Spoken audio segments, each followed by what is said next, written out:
Samson and Delilah. Many years passed, and the people of Israel were led finally to the land of Canaan. There they fought many battles to gain control of the land. And after they had settled there, they continued to battle often with a people called the Philistines. Now at one time the Philistines defeated the people of Israel, and the Philistines ruled over them for 40 years. During this time, a child called Samson was born to a Hebrew man and woman. Samson grew to be very strong. As a young man, he killed a lion with his bare hands.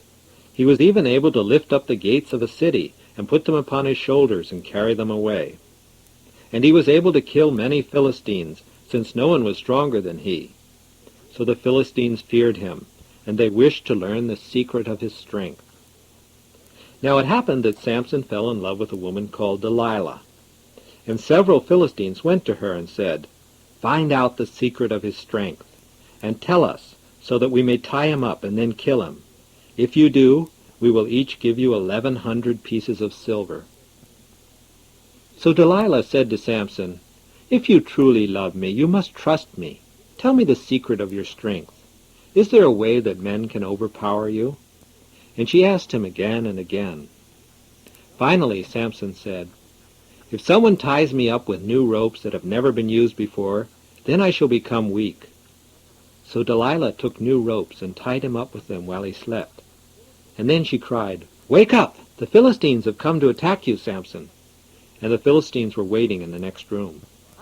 But Samson tore the ropes apart as if they were mere threads.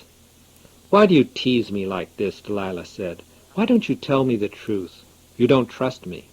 And she asked him again and again to tell her his secret. Finally he said to her, "If you braid my hair, I shall become weak." So while he slept, she braided his hair, and then she cried, "Quick, Samson, the Philistines have come." But he jumped up from the bed and was as strong as ever. Then Delilah said, "How can you tell me you love me? You only tease me. Why don't you ever tell me the truth?" And she coaxed him day after day, until Samson's patience was at last worn out. Then he told her, "From the day I was born, a razor has never touched my head. If my hair is shaved off, I shall become as weak as other men." Delilah thought he had surely told her the truth this time. She sent for the Philistines and told them to bring the money. Then she made Samson fall asleep as he rested with his head upon her knees, and while he slept, all the hair on his head was shaved off. Then Delilah cried, "Quick, Samson, the Philistines have come." Samson jumped up, but his strength had left him. The Philistines rushed in and took hold of him. This time they were able to overpower him. They tied him up in chains and threw him in prison, and to make sure he would not harm them again, they blinded him.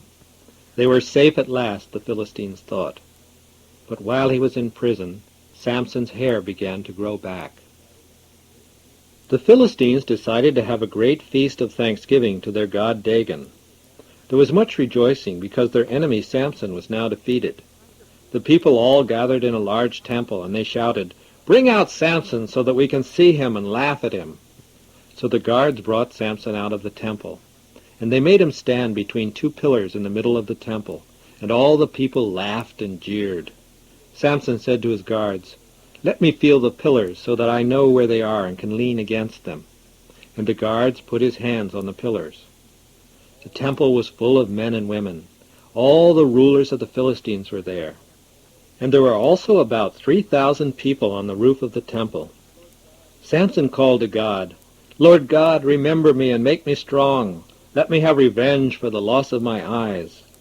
Then Samson pushed against the two pillars that supported the temple, and he said, "Let me die with the Philistines."